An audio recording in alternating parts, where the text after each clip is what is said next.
Hello everyone, आज फिर से आ चुके हैं आपके लिए रीजनिंग क्वेश्चन का पार्ट 2 लेकर। इस क्लास में हम पढ़ेंगे रीजनिंग के टॉप 12 प्रश्न जो एग्ज़ाम में अक्सर पूछे जाते हैं। तो अगर आप पार्ट 1 नहीं देखे हैं तो इस क्लास के बाद देख लीजिएगा और नेक्स्ट पार्ट के लिए चैनल को सब्सक्राइब भी कर लीजिए। मैं इस चैनल के माध्यम से जीके, जीएस और रीजनिंग क्वेश्चन आप लोगों तक प्रसारित करता हूँ। तो चलिए शुरू करते हैं। देखिए, आपका क्वेश्चन नंबर 11 क्या है। हम लोगों ने पार्ट 1 में 10 तक पढ़ लिया है। अब 11 क्वेश्चन देखिए। बोल रहा है कि दिए गए समीकरण को सही बनाने के लिए किन दो चिन्हों को आपस में बदला जाना चाहिए। मतलब कौन सा चिन्ह को इंटरचेंज करेंगे जो ये वाला LHS बराबर RHS सही हो जाएगा। ये समीकरण तो क्या हो जाएगा, इक्वल हो जाएगा। ठीक है, सही हो जाएगा। ये हमको बताना है। तो हम लोगों को पहले एक एक करके सारा ऑप्शन को लेके हल करना होगा, तभी हम इसका राइट आंसर बता सकते हैं। तो चलिए आपको हल करके हम दिखा देते हैं कैसे करना है। तो देखिए, पहले हम लोग इक्वेशन को लिख लेते हैं। 14 + 4 डिवाइडेड बाय 5 माइनस 18 × 2। ठीक है, ये हम लोगों का क्या है, इक्वेशन है। इक्वल टू कितना है, 25 है। तो इसको हम लोग 25 नहीं लिखेंगे। तो चलिए अब इसको इंटरचेंज करेंगे किसमें, ऑप्शन नंबर 1 के ऑप्शन के तहत। ठीक है, तो इसमें क्या है, भागा और प्लस। तो मतलब भागा की जगह प्लस, प्लस की जगह भागा। तो देखिए 14 प्लस की जगह पे क्या है, भागा। 14 भागा 4 और भागा की जगह में प्लस। तो यहाँ भागा है, यहाँ पे प्लस 5। माइनस को माइनस ही रहने देंगे और इंटू को इंटू ही रहने देंगे। अब इसको हल करेंगे। अगर हम लोगों का देखिए, इसको हल कैसे करेंगे, बोर्डमस के तरीके से। ठीक है, अगर हम लोगों का आंसर 25 आ गया तो यही राइट आंसर होगा, और अगर 25 नहीं आया तो एक एक करके सारे को हल करना पड़ेगा। तो देखिए आपको स्पीड में हल करके दिखा देते हैं। पहले हम लोग करेंगे बोर्डमस रूल से। किस रूल से, बोर्डमस। आप लोगों ने पढ़ा होगा बोर्डमस रूल, यानी कि पहले ब्रैकेट ऑफ डिवाइड, पहले हम लोग भाग को करेंगे, उसके बाद मल्टीप्लाई, उसके बाद ऐड, उसके बाद सब्ट्रैक्ट। तो उस हिसाब से हम लोग पहले कर लेते हैं। ठीक है, चलिए तो पहले हम लोग क्या करेंगे, इक्वेशन को ठीक से लिख लेते हैं। देखिए ऑप्शन नंबर 1 को हम लोग अभी ट्राई कर रहे हैं। ठीक, याद रखिएगा ऑप्शन नंबर 1 को। देखिए ये है हम लोगों का इक्वेशन है, ये 2 है। ये राइटिंग थोड़ा ख़राब आ रहा है, कोई बात नहीं, आप लोग समझिए। देखिए 14 भागा 4 कितना हुआ, 4 × 12। तो यहाँ पर हो जाएगा आपका 3.5। ठीक है, अब प्लस के जगह में प्लस रखेंगे 5। उसके बाद हम लोग पढ़े मल्टीप्लाई होगा, तो यहाँ पर मल्टीप्लाई 18 दूनी 36, 36 हो गया। अब इसको हम लोग डायरेक्ट इक्वेशन कर देते हैं हल। उसके बाद क्या होगा, ऐड होगा, उसके बाद सब्ट्रैक्ट होगा। तो ऐड हो जाएगा 8.5 माइनस 36। क्या आ जाएगा आंसर, आंसर आ जाएगा -27.5, तो जो कि 25 के बराबर नहीं है, तो इसलिए ये आंसर गलत होगा। ठीक है, अब हम लोग ऐसे ही गुना और प्लस को ऑप्शन नंबर बी से चेक करेंगे। गुना की जगह में प्लस और प्लस की जगह में गुना को चेंज करेंगे। चलिए अब रखेंगे 14 प्लस की जगह में क्या है, गुना। 14 गुना 4, भागा को भागा ही रहने देंगे, 5 को 5, माइनस को माइनस, 18। फिर गुना की जगह में क्या रखेंगे, +2। अब ये अगर 25 आ जाएगा तो क्या हो जाएगा, सही। और अगर नहीं आएगा तो नहीं होगा। तो चलिए पहले हम लोग भागा कर लेते हैं।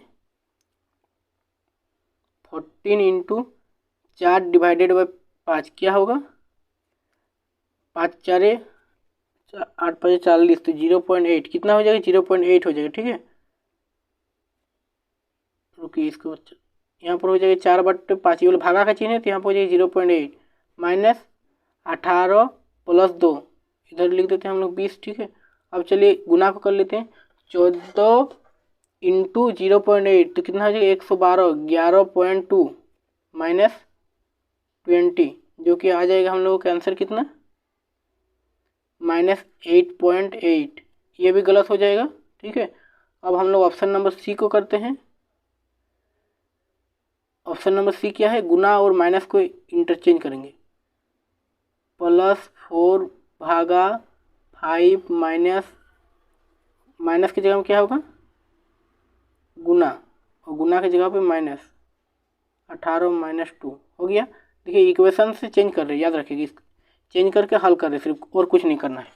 इसको चेंज करके हल क्या करेंगे, देखिए पहले हम लोग भागा को करेंगे, पता है बोडमस रूल के हिसाब से चलेगा।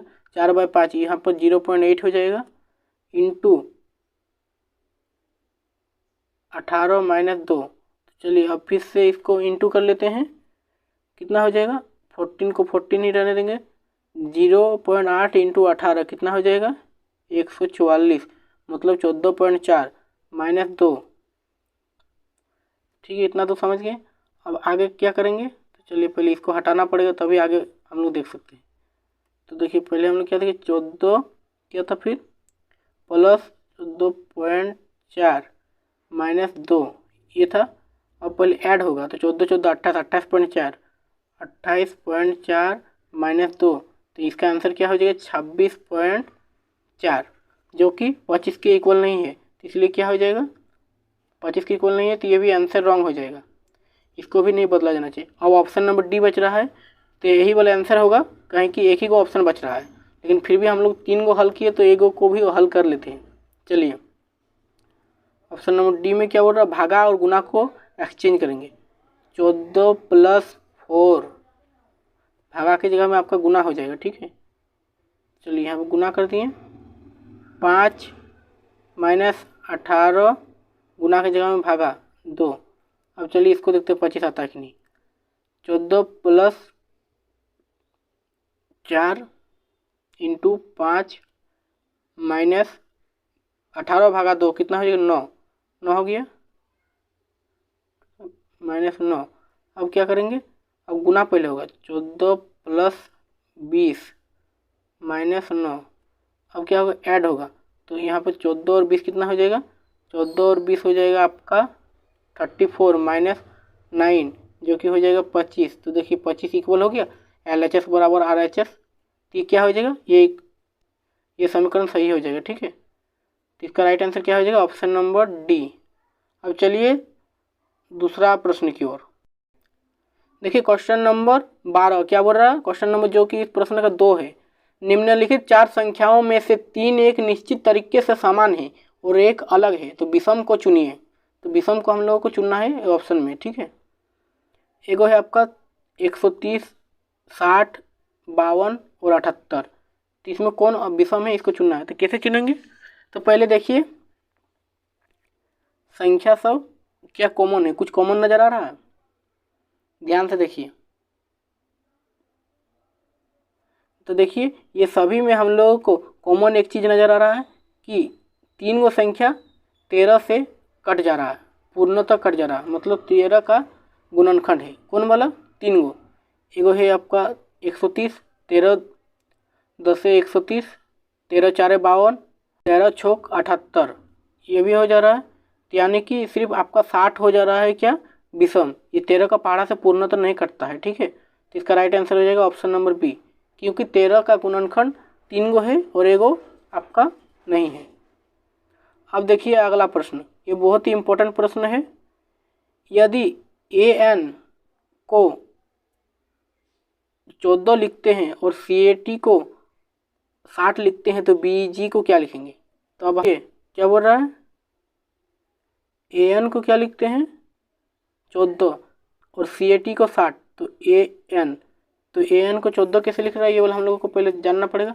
तो हम लोग अगर ABCD को नंबरिक में लिखेंगे, तो A को 1 लिखते हैं और N को कितना लिखते हैं 14, ठीक है, नंबरिक में। तो क्या हो जा रहा है, AN बराबर 14, यानी कि इसको गुना कर दिया है, ठीक है, तो कितना हो रहा है 14। वैसा ही हम लोग देखेंगे क्या, उसी प्रकार से हम लोग देखेंगे CAT, C मतलब 3, ठीक है, और A मतलब 1 और T मतलब 20 नंबरिंग में, ठीक है। ABCD को नंबर में लिख रहे हैं, तो 20 या 60, तो इसमें 16, मतलब कि इस सब का नंबर को गुना कर देना, तो BG, तो BG को क्या लिखेंगे, देखिए BG को क्या लिखेंगे हम लोग, B 2 बार में आता है, दूसरा नंबर में, E आता है आपका 5वां नंबर में, ठीक है, और G ABCD के अल्फ़ाबेट में G आता है 7वां नंबर में। तो इसको गुना करेंगे, जितना प्राप्त होगा वही हम लोगों का होगा आंसर। कितना, 2 5 10 और 7 70 70 ऑप्शन में है, हाँ है ऑप्शन नंबर डी। तो ऑप्शन नंबर डी हो जाएगा आपका राइट आंसर। अब चलिए अगला प्रश्न देखिए, निम्नलिखित श्रृंखला में आगे कौन सी संख्या आएगी। पहले आपका 1 है, फिर 4, फिर 4, फिर 16, फिर 16, फिर 64, उसके बाद 64 के बाद डैश पर क्या आएगा। तो देखिए ये किस हिसाब से बढ़ रहा है, 1 का 4 हो रहा है, ठीक है। 1 का हम लोग समझ लेते हैं किस हिसाब से बढ़ रहा है, उसके बाद ही करेंगे। देखिए इसको और इसको गुना करके जो प्राप्त हो रहा है उसको यहाँ पर लिख रहे हैं, उसका अगला, और जो इसको गुना करके प्राप्त हो रहा है उसको अगला लिख रहे हैं, और जो इसको गुना करके प्राप्त होगा वो अगला लिखेंगे। यानी कि इस सबको मल्टीप्लाई करके उसका अगला नंबर निकाल रहे हैं, ठीक है। तो इसमें हम लोग क्या निकालेंगे, 16 गुना 64 को गुना करेंगे और जो निकलेगा वही होगा आंसर। 16 इंटू 64 करेंगे, चलिए 16 गुना 64, ठीक है। देखिए 16 4 64, 64 का 4 हाथ में बचा 6, और 16 6 कितना होता है 96, 96 और 6, 96 और 6 कितना हो जाएगा आपका 102। तो यहाँ पर हो जाएगा 102, जो कि इसका राइट आंसर हो जाएगा 1024, ऑप्शन नंबर बी, ठीक है। Option number B is right answer. अब देखिए अगला प्रश्न 15 नंबर क्वेश्चन देखिए, उस विकल्प का चयन करें जो तीसरे पद से उसी प्रकार संबंधित है जैसे दूसरा पद पहले पद से संबंधित है। यानी कि रिफॉर्म को अगर MROFER लिखते हैं तो एक्शन को क्या लिखेंगे, ये हमको बोल रहा है। तो पहले देखिए रिफॉर्म को क्या लिख रहा है, उलट दे रहा है, ठीक है, शब्दों को उलट दे रहा है। जैसे कि आर पहले, इसको आर को लास्ट में कर दे रहा है, ई फिर इधर है सेकंड नंबर में तो इधर ई लास्ट में सेकंड कर दे रहा है, एफ तीसरे नंबर में है तो इधर लास्ट से तीसरा में कर दे रहा है, मतलब शब्दों को उलट दे रहा है। तो ऐसे ही हम लोग एक्शन को अगर उलट देंगे तो क्या आएगा देखते हैं। चलिए पहले एन लास्ट में है तो एन को पहले कर दिए, उसके बाद ओ, उसके बाद आई, उसके बाद टी, उसके बाद सी, उसके बाद ए, क्या हो जाएगा नोटिका। तो देखिए एक्शन को नोटिका होगा, नोटिका कहीं ऑप्शन में है, हाँ है, पर हो जाएगा option number A is right answer, ठीक है, ऑप्शन नंबर ए। अब देखिए क्वेश्चन नंबर 16 में क्या है आपका दर्पण का क्वेश्चन है, ठीक है, ये वाला मिरर का क्वेश्चन है। इसको बोल रहा है दी गई आकृति की दर्पण छवि का चयन करें, जब दर्पण की आकृति को दाईं और लंबवत रखा जाता है तो क्या होगा, इसका इमेज क्या बनेगा। तो देखिए हम मिरर के प्रश्नों को अभी नहीं बताएंगे, ठीक है, क्योंकि मिरर के प्रश्नों को समझने के लिए स्थिर बुद्धि की आवश्यकता होती है, और मुझे पता है कि अभी आप लोग शॉर्ट्स देखकर यहाँ आए हैं जिससे आपका मन अभी स्थिर नहीं है, ठीक है। वैसे इसका डायरेक्ट आंसर हम आपको बता देते हैं, इसका आंसर होगा ऑप्शन नंबर बी। क्या होगा ऑप्शन नंबर बी, ठीक है, डायरेक्ट आंसर बता दिए, इधर गुना में इधर गुना में कर दिए, और इसका मिरर के लिए किसी दूसरा दिन समझा देंगे, ठीक है, अच्छे से। अब चलिए अगला प्रश्न। अब देखिए 17 नंबर क्वेश्चन क्या बोल रहा है, निम्नलिखित 4 अक्षर समूहों में से 3 एक निश्चित तरीके से समान है और एक अलग है, तो विषम को चुनिए। 3 समान है और एक अलग है, तो विषम जो डिफरेंट है उसको हम लोगों को चुनना है, ठीक है। तो क्या समान है ये हम लोगों को पहले समझना पड़ेगा। देखिए हम लोग देखेंगे ऑप्शन नंबर ए LNPRT। तो देखिए सब में एक अक्षर का गैप है, कैसे LNPRT। तो देखिए L और N के बीच में क्या आ रहा है, L और N के बीच में M आ रहा है, एगो का गैप, फिर N के बाद डायरेक्ट P में है, यानी कि इसके बाद O गैप है, डायरेक्ट P आ गया। तो एक एक लेटर को गायब करके लिखा है, मतलब +2 लिखा है। अब यहाँ पर N के बाद P, तो N के बाद P, N के बाद P, ऑप्शन नंबर बी। देखिए इसमें भी एगो गैप है, O गैप है, P के बाद Q होगा, Q गैप है, R के बाद S होगा, S गैप है, फिर T के बाद U होगा, U गैप है, मतलब एक एक गैप है।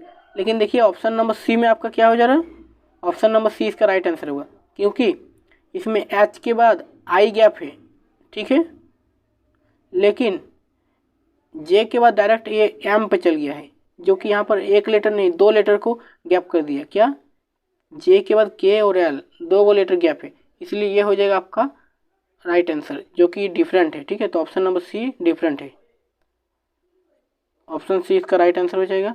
आप देखते हैं अगला प्रश्न, उस शब्द युग्म का चयन करें जिसमें 2 शब्द उसी प्रकार संबंधित है जैसे निम्नलिखित शब्द युग्म में दो शब्द है। तो देखिए स्तनपायी जानवर क्या है, भालू, तो इसका हो जाएगा स्तनपायी का भालू। तो इसे ही कौन बोला और संबंधित है। ऑप्शन ए देखिए पेन पेंसिल, ऑप्शन बी खिलाड़ी टीम, ऑप्शन सी फल आम, ऑप्शन डी पौधा और भोजन। तो देखिए पहले वाला हम लोग देखेंगे स्तनपायी भालू, यानी कि स्तनपायी जानवर के अंतर्गत भालू आता है।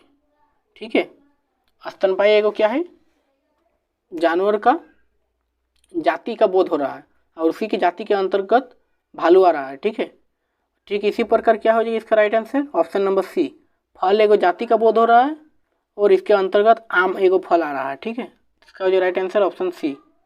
आप लोग समझ गए। अब अगला प्रश्न देखिए।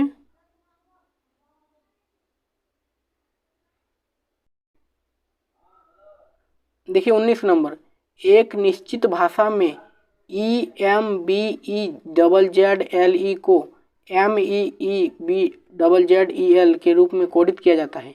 उसी भाषा में मैक्सिमाइज को किस प्रकार कोडित किया जाएगा। तो ये बताना चाह रहा है कि ई को, देखिए क्या बोल रहा है, इसको ऐसा लिख रहा है तो इसको कैसा लिखेगा। ठीक है, तो चलिए हम लोग पहले समझ लेते हैं कि इसको ऐसा कैसे लिख रहा है। तो देखिए इसको ना दो गो शब्दों को उलट फेर कर रहा है। ई एम जैसे यहाँ पर है तो इसी को एम और ई कर रहा है, दो गो शब्दों को उलट फेर कर रहा है। ठीक है, ऐसा ऐसा लिख रहा है तिरछा। फिर देखिए बी और ई है तो इसको यहाँ पर लिख दिया ई और बी, तो ऐसा उल्टा कर रहा है। तो दो गो शब्दों को हम लोग भी उल्टा करेंगे। एम ए है तो पहले लिखेंगे ए एम, फिर दो गो एक्स आई तो क्या लिखेंगे आई एक्स। ठीक है, फिर क्या लिखेंगे, फिर हम लोग लिखेंगे एम आई तो यहाँ पे लिखेंगे आई एम, फिर यहाँ पे जेड ई है तो ई जेड, दो को उलटफेर कर दिया। अब देखिए ऐसा ऑप्शन कहीं पर है AMIXIMEZ। हाँ देखिए ऑप्शन यहाँ पर है ऑप्शन नंबर बी में, तो इसका राइट आंसर हो जाएगा ऑप्शन बी। अब देखिए क्वेश्चन नंबर 20, निम्नलिखित शब्द युग्म में उस शब्द का चयन कीजिए जिसमें दो शब्द संबंधित है। जैसे डॉक्टर और अस्पताल से संबंधित है तो इससे ही कौन सा संबंधित है, तो ये हो जाएगा आपका पर्यवेक्षक, अधिकारी, शिक्षक, स्कूल, संग्रहालय, आंगूतक या राज्यपाल, राष्ट्रपति। तो ये हो जाएगा आपका ऑप्शन नंबर बी, शिक्षक स्कूल से, क्योंकि डॉक्टर अस्पताल में कार्य करते हैं और शिक्षक स्कूल में पढ़ाते हैं, कार्य करते हैं। तो चलिए इसका राइट आंसर हो जाएगा ऑप्शन नंबर बी। अब देखते हैं अगला प्रश्न। निम्नलिखित चार शब्दों में से तीन एक निश्चित तरीके से समान है और एक अलग है, विषम का पता लगाइए। तो इसमें बोल रहा है विषम का पता लगाइए। ठीक है, तो कैसे पता लगाएंगे,